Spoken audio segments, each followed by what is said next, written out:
everyone. My shelves are a mess, as is my life. Today I am bringing you my April wrap-up.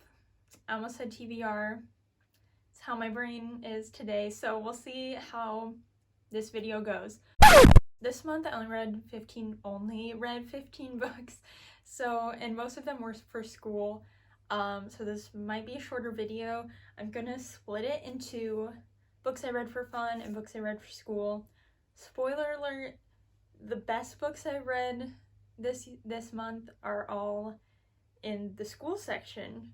I'm as shocked as you are, so stay tuned for that. So let's get right into it. First book that I read this month was Delicates by Brenda Thumler. This is the sequel to Sheets. Adorable graphic novel.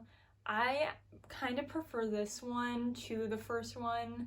It's been a while since I read Sheets, but I just felt like this one was a little more hopeful. You learn of a new character and it kind of follows this person, and she's fascinating. I believe I don't know if she's canon autistic or just autistic coded, but that was super cool, and there's a great theme of mental illness in here as well that I thought was really well done and like made me cry. So this was fantastic. If you liked Sheets, I think you'd like this one. If you didn't like Sheets, I think you could like this one, as long as you're on board with like the magical elements. Yeah, I love this one. And the other graphic novel that I read this month was Super Mutant Magic Academy by Jill Tamaki. Love this book. This is one of my favorites, and I really wanted to reread it, and it's just as funny as I remembered. It is so funny, so bizarre. I feel like if you like My Hero Academia or The House in the Cerulean Sea, both of which I have not read or watched, but it just gives me similar vibes of like magical children, magical teenagers, and it's just so much fun if you're looking for something kind of lighthearted. It's not there is kind of some overarching story elements, but at the end of the day, it is kind of broken up. You can just read a couple comics. There's no imperative to read a big chunk of like a chapter at a time. So, but there is kind of a linear progression of this book. So I just love this one, and I'm so glad that I enjoyed it as much as I remember it. Next, I read Dear Martin by Nick Stone. Wonderful book. I was not really expecting to like this one that much because I feel like contemporary books about like Black boys tend to retell the same story over and over. And it's not that it's not an important story, but you get tired of seeing the same like stories of Black pain all the time, and I really like that this kind of reinvents that. And there's definitely like pain, but there's also joy, and there's also like things that were kind of unexpected to me. Like there's like this love story that's like a subplot that was just like so beautiful, and there's just several events that like I was really shocked by, and so halfway through the book it kind of does take a turn I was not expecting at all, and I do really recommend going into this not knowing very much, just knowing the basic premise, because I think that made it like, that's what really sold this book to me as like a 5-star read, was that I did not see what happened coming. Yeah, I love this one. I don't know if I'll read the sequel, but I definitely recommend this book. It was fantastic. And one of the other audiobooks I read this month was Department of Speculation by Jenny Awful.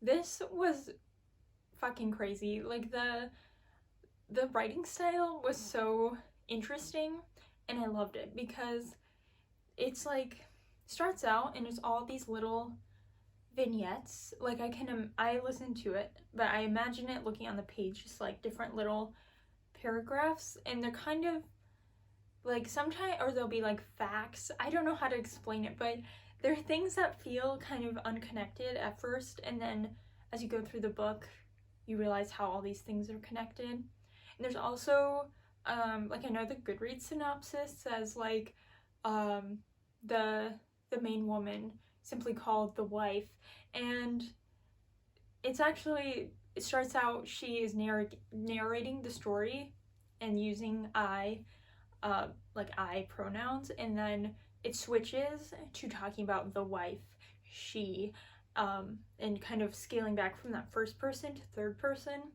And that shift in narrative was super interesting. I don't even know how I can really rate this book. I think I gave it 4.5 maybe. It was just like fucking crazy, but not like wild, like oh my gosh, the plot twist, because it's just more just about a woman going through life and like marriage, having a baby, her career, like normal things, but the way it's told is what makes it so like exceptional. So I definitely recommend this book if you're a fan of like those experimental narrative styles. It's definitely not something for everybody, but if you enjoy those sorts of storytelling through the narrative itself, or like more of that literary fiction where nothing really happens but yet something happens, then I think you would like this one. And then the final audiobook that I read this month was Biased by Jennifer L. Eberhardt. This was fantastic. I read this at recommendation of Books and Lala's video. She read the audiobook as well, and she like talked about how great it was, and I like am always skeptical sometimes going into books that are about bias or about race, because I think sometimes they can pander a little too much to white people like learning the basics, and that gets tiresome to read. But this was like not that, in my opinion, and I think is a fantastic book in that it's really made for regular people, and she goes all over the place talking about bias. She talks about in terms of policing, in terms of the housing market, in terms of unemployment rates, just so many different facets, and she talks about all these statistics, but then she also threads in her own personal stories, and a lot of stories about like her sons and the ways that even her sons as young Black boys who are the sons of this woman that has a doctorate in studying race and studying bias, they still unconsciously are learning biases. And so she doesn't shame people for having biases, and like really, I think, makes people feel comfortable. Like, it's normal, we all have biases, but just because something's normal doesn't mean we should perpetuate it. And she like makes that explicit distinction, and I just think this is a really great book for people, for anybody, because I know a lot about race and study a lot of critical race studies, and I found this to be really cool, really enlightening.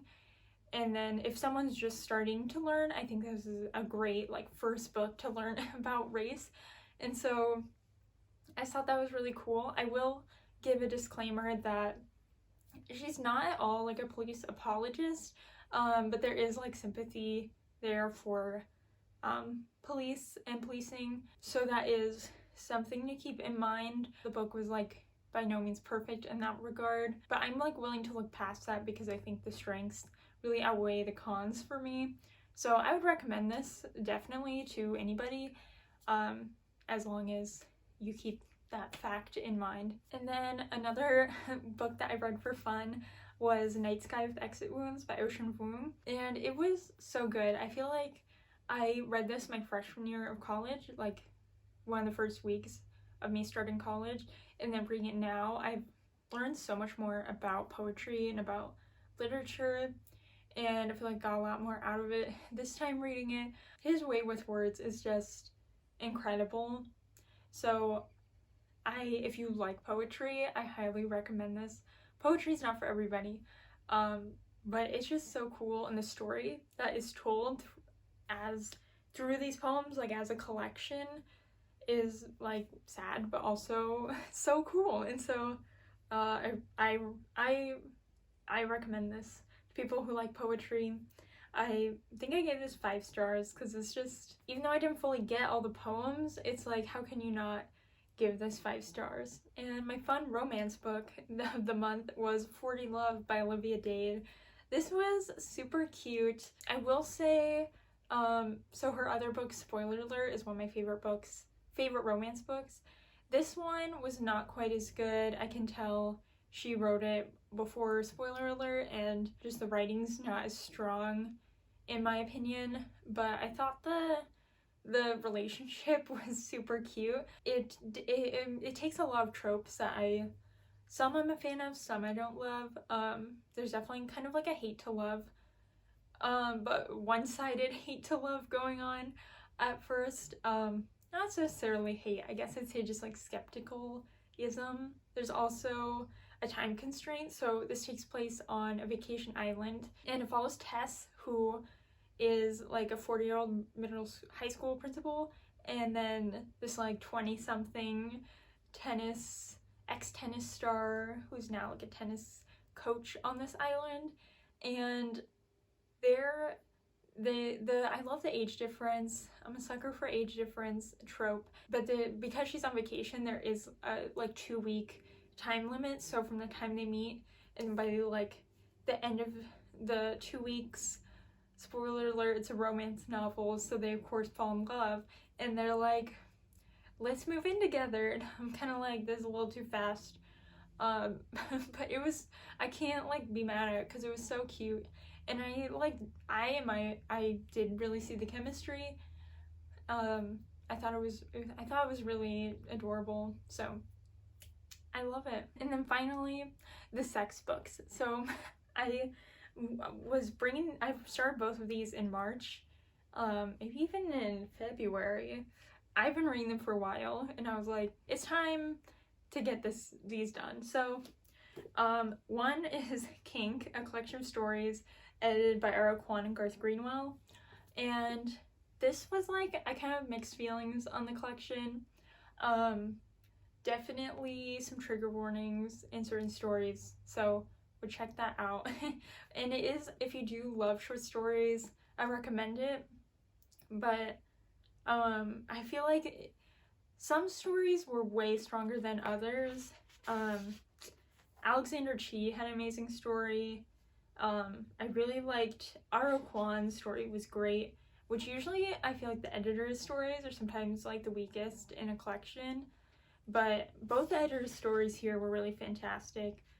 Peter Mountford's and Brandon Taylor's, those were my favorites by far. Carmen Maria Machado's was like super interesting, and I feel like I didn't even fully understand what was going on, but it was very cool. So but then some of them, the ones I didn't name, did kind of fall flat. So I mean, I do think there's something in here for everybody. It was super interesting, and I guess I am kind of disappointed that the ones I love the most are authors I already knew I liked, but I think I rated this like 3.5 or 4 stars because I was a little let down just because I hoped I would like it more, but the stories I did like, I really liked. And then the other one is A Curious History of Sex by Kate Lister.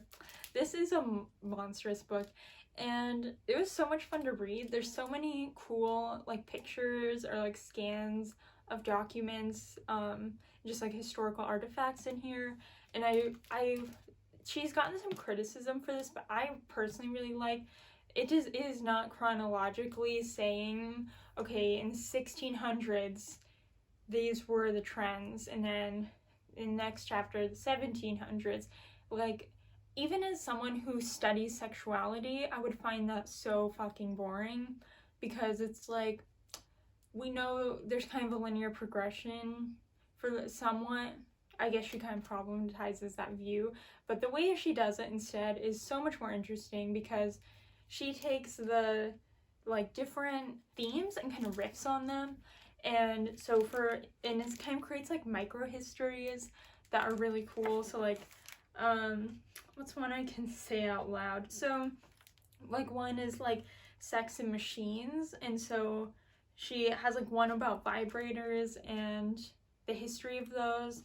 One is about like the history of the bicycle and like allowing women to have bicycles and how that completely changed Victorian era, like gave women much more freedom, as well as like there was like fear around the fact that like women biking would like give them sexual pleasure, and so that was such an interesting chapter. And then there's like one on like the sex doll, and she kind of like would take a thing, like something, one of those things, and then like riff on that for 10 to 15 pages, talking about different instances of this thing or this concept throughout history. And that was so much more interesting than just a chronological tome. So I really like this. Like, it was super interesting. And if you're at all interested in learning about the history of sex or sexuality, I think it's super cool, and she's great opinions on everything. So I think it's great. All right, now I've got the books I read for school. So first we have Passing by Nella Larson. I've been wanting to read this anyway. I bought it, is in my winter book haul, and then is assigned for class. So that was super cool. It is so fucking wild. Like, you think you know what's happening, and then in the final 30 pages, I was just like, what the fuck is going on? And it was so good for that reason, as well as just the commentary on race and on passing in the like 1930s, 20s. When was this written? So that was super cool. And there's also like great queer subtext here. I read this for my queer lit class, and it was an awesome one to start off the semester with, because it was so interesting, and there's just so much that you can pick out here to analyze. So next we have Giovannis Room by James Baldwin. Another one I wanted to read, and this was great. The story I didn't love. The story, if you know anything about it, it's kind of sad, but the writing style of James Baldwin is so fucking beautiful. It is so amazing, and so just like flowery and wonderful, and I love that. So I how can you not rate 5 stars based on the writing, just the quality. I am not explaining these books very well, but this is basically about 2 men. They never really identify as gay, but have what one would call homosexual tendencies, and it is just so earth-shatteringly beautiful. Next we have The Price of Salt by Patricia Highsmith. So they made a movie of this in 2015 starring Cate Blanchett called Carol. It is my favorite film of all time. I can recite the movie script word for word, and I thought the book would be similar because I'd heard that like, oh, the book's basically just the movie. It is not. The book is so much more dark. There's definitely like a gothic undertone. Certain things that happen in the movie get tied up much more quickly than it does in the book. And there's like definitely some kind of subplots that are left out, or like characters that aren't in the movie, just because it's not super relevant to the movie's more of a love story. This is more has these like gothic undertones that Patricia Highsmith is known for, and I gotta say I really enjoyed it. There's definitely some weird phrasing in here, just like weird things, weird relationship dynamics that we do not see in the film, and I don't know, I wasn't mad about it, because even though it was very different in that way, it was also just super interesting to compare the two. I feel I always explain my review and then I say what it's about, but this is about two lesbians in the 50s. They go on a road trip together and things happen, and that's all I'm gonna say. And if you like sapphic books, this is a classic, so please read it if you are all invested in sapphic books and history. I'm gonna save my favorites for last. So then we've got these 2 books of theory that I read for my class on Black feminist thought. So We have Beyond Respectability by Brittany Cooper. This was super interesting. Basically, her thesis is that we need to stop performing triage on Black women and just resurrecting their biography and being like, wow, that's great, on to the next one. And we really need to instead engage with Black intellectual women's works, and she does that here, she doesn't neglect the importance of biographizing them either. And so it was just a really cool book. My favorite chapter was definitely polyamory, called Queering Jane Crow. I thought that was really cool because it really combined the, like, what is race and what is gender, and the fluidity of both, and it was just super cool to read. Very interesting history. There's also like theory elements, and it was great. And the other one is Them Goon Rules by Marquise Bay. We're having such a hard time in this class because we kept saying Bay, and then we were thinking of like Bay as in B-A-E, and we're like, oh my god. But they're so cool.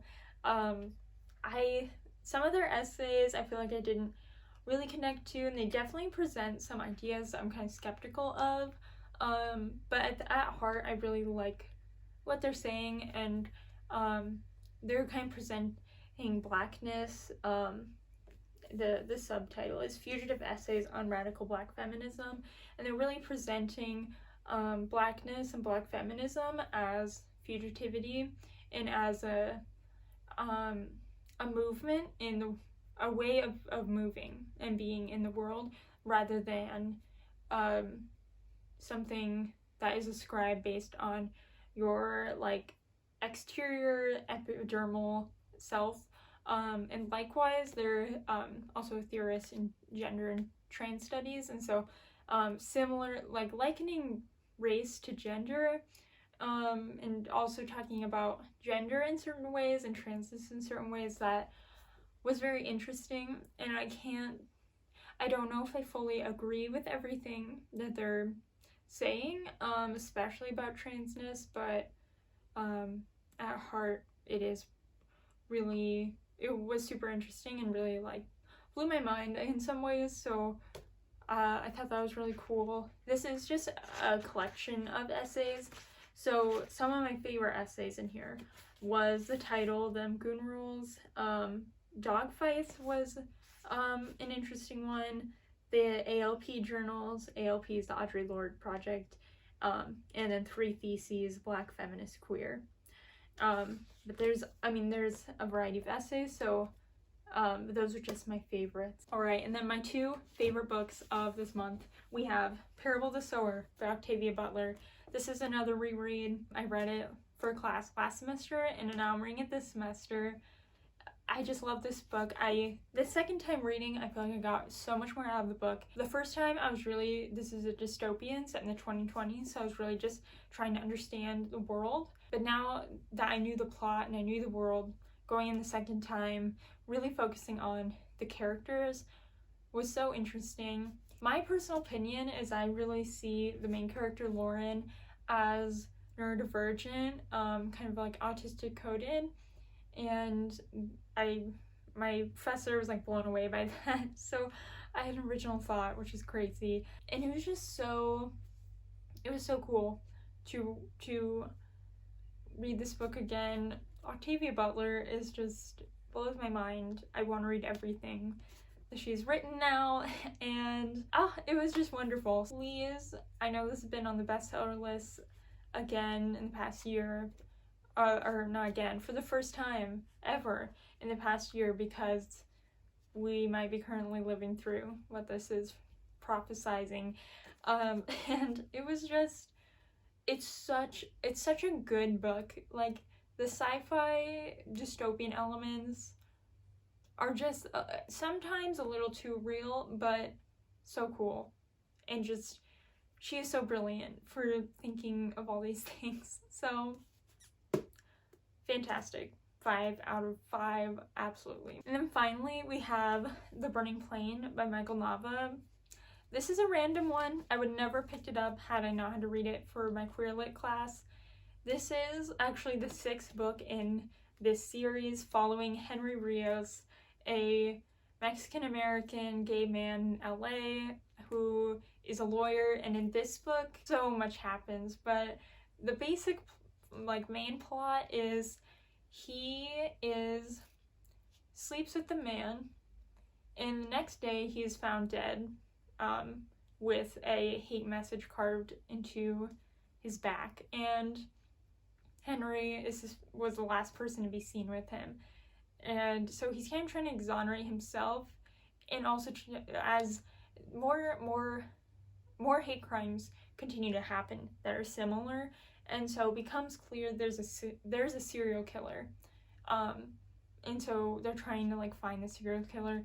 Those of you that know me know I love serial killer stuff, so this was just so fucking wild. This is probably my favorite book of this month, and probably will be one of my favorites of the year. I've never read crime fiction before. This is more within crime fiction is noir. I can't say the word, but it kind of inverts some of the noir tropes, and oh my god, it was just so fucking wild. The whole time I thought I knew who did it, and then I was like, actually no. And then once there comes a point where you do figure out who did it, but there's still some time left in the book, and you're kind of like, okay, what happens now? And the turn this book takes, every chapter ends, almost every chapter, especially in the last half of the book, ends in a cliffhanger, so you just want to keep reading because you're like, what the fuck? I thought I knew what was going on, and then the last paragraph of a chapter, you're like, okay, maybe I don't know, and now I have to read on. And guys, when I say to read this, and he had a new book in this series come out this past week, this last week at April, and he also has a podcast that he made of the first book in the series, I believe. This one of all of them I've heard is the most dark, but I love dark stuff. I'm like, please. So I thought this was fantastic.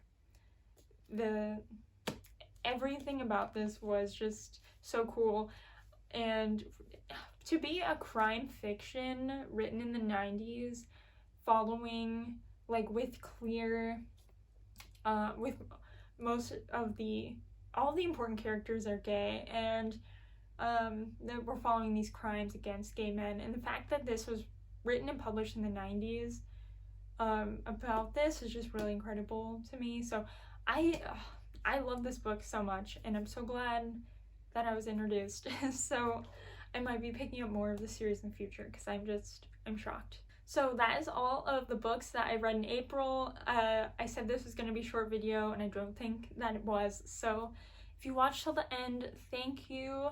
Thank you for watching. If you like this video, please subscribe if you haven't already. Leave a thumbs up, comment below books you've been reading lately, and I'll see you in the next one. Bye.